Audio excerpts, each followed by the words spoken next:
देखिए, इस समय हम हैं कुंभ में और कुंभ में एक प्रकांड विद्वान पंडित राजेश्वर शुक्ला जी हैं। आइए हम इनसे बातचीत करते हैं। शुक्ला जी, आप ये बताइए कि कुंभ की महत्ता क्या है? कुंभ का आयोजन क्यों किया जाता है? और इतनी आस्था का केंद्र क्यों यह बना हुआ है? और देश दुनिया से लोग यहाँ पर उमड़ रहे हैं और यहाँ तिल रखने की जगह नहीं है। इसका क्या कारण? इसके पीछे क्या पौराणिक मान्यताएं हैं?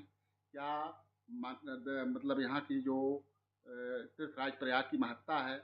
भगवान राम भी यहाँ आए थे भारद्वाज मुनि के आश्रम में।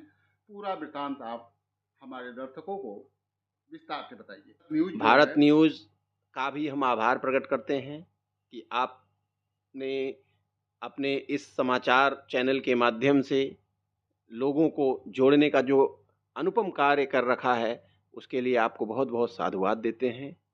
और प्रयागराज की महिमा तो वेद ग्रंथ सब कुछ गाते हैं और सब कुछ कहते हैं कि प्रयागराज की महिमा, तीर्थों में तीर्थराज प्रयाग है। ये 4 जगहों पे, जैसा कि आप जानते हैं कि जब सुर और असुर के बीच में संग्राम हुआ था, तो उस समय अमृत कलश की बूंदों को लेके, जब अमृत कलश लेकर देवता और दानवों में युद्ध छिड़ा, तो अमृत कलश की कुछ बूंदें 4 जगहों पे, नासिक, हरिद्वार, उज्जैन और प्रयागराज में गिरी थी, जिसमें प्रयागराज की महिमा अपरंपार है। यहाँ पर गंगा, यमुना और अदृश्य सरस्वती का मिलन है, त्रिवेणी है।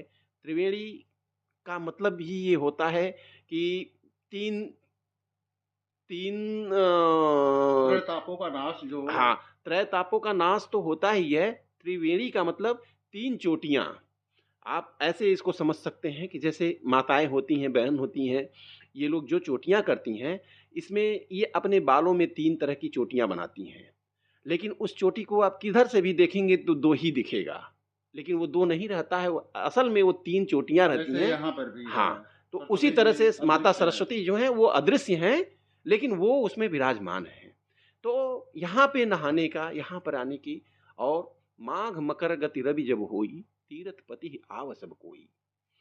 जैसे ही मकर रास में भगवान सूर्य पहुंचते हैं, तो यहाँ तीर्थराज प्रयाग में कल्पवास का आरंभ हो जाता है। और इस बार चूंकि महाकुंभ है, महाकुंभ का यह पावन पर्व इस ग्रह नक्षत्र योग में जो आया है, मौनी अमावस्या का दिन है। इस दिन चंद्रदेव भी मकर राशि में रहेंगे, सूर्यदेव भी मकर राशि में रहेंगे, गुरुदेव जो हैं वो वृष राशि में रहेंगे, वृषभ राशि में रहेंगे। यह दुर्लक्षण जो है ये 144 साल बाद आया है। और आपको आपके माध्यम से, इस भारत न्यूज़ के माध्यम से हम आम जनता को यह बताना चाहते हैं कि ये जो क्षण है, इस मौनी अमावस्या में जो स्नान का पुण्य फल मिलेगा, वो अब फिर कब आएगा, इसके लिए ज्योतिषी गणना को आधार बनाकर फिर आगे बताया जाएगा। अगले चैनल में हम लोग इस पे चर्चा करेंगे विस्तार से। और आगे जो आपको प्रयागराज की महिमा का हम बताते हैं, तो प्रयागराज की महिमा तो यहाँ पे देव, दानव, नर, सुर, गंधर्व सारे लोगों का यहाँ पे इस समय वास है।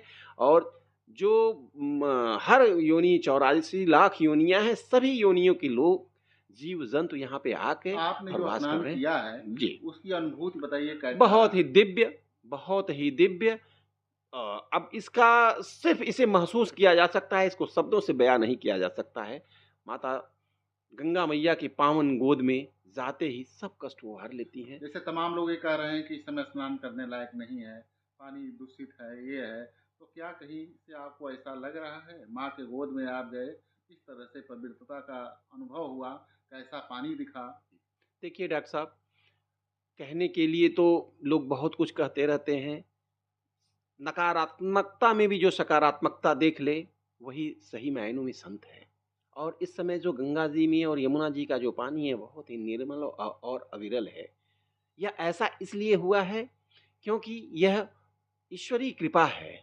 स्वयं भगवान साक्षात यहाँ पे नर नारायण के रूप में, नर नारायण यहाँ पे स्नान कर रहे हैं, पावन देवी देवता यहाँ स्नान कर रहे हैं। इसलिए, और नदी की, आप गंगा जी में जब स्नान करेंगे तो खुद आप देखेंगे कहीं भी करोड़ों करोड़ों लोगों का रोज यहाँ पे स्नान हो रहा है और सब लोग आ रहे हैं और स्नान कर रहे हैं, लेकिन घाटों पे प्रशासन ने पूरी तरह से चाक चौबंद व्यवस्था कर रखी है। साफ सफाई बहुत बेहतरीन है।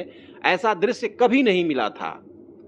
आप कहीं भी पूरे कुंभ मेला में घूम लेंगे, कहीं भी आपको गंदगी नहीं मिलेगी। इस 40-45 किलोमीटर के पूरे परिधि में इस मेला का आयोजन किया गया है। श्रद्धालुओं को असुविधा न हो इसलिए जगह जगह घाट पे बैरिकेटिंग करके इसकी व्यवस्था बनाई गई है। पुलिस प्रशासन के अधिकारी लगातार पेट्रोलिंग कर रहे हैं, देख रहे हैं, सब चीज़ों की व्यवस्था कर रही है। भोला विश्रा केंद्र बनाया गया है। लोगों के लिए सरकारी राशन की दुकानें खोली गई हैं, दवा का इंतज़ाम है, एम्बुलेंस हर आपको 1 किलोमीटर के रेडियस में एम्बुलेंस खड़ी मिलेंगी। इस तरह से प्रशासनिक व्यवस्थाएं चलिए भी शुक्ला जी, पूरी तरह से। आपने बहुत अच्छी जानकारी दी और हमारा समय जो है ख़त्म हो रहा है। तो आप लोग देख रहे हैं कि किस तरह से यहाँ पर आस्था का सैलाब उमड़ रहा है। सनातन एक तरह से कहा जाए कि सनातन को मानने वाले पूरे विश्व के लोग यहाँ पर आ रहे हैं और यहाँ पर तिल रखने की भी जगह नहीं है। बावजूद इसके यहाँ पर जैसे शुक्ला जी ने बताया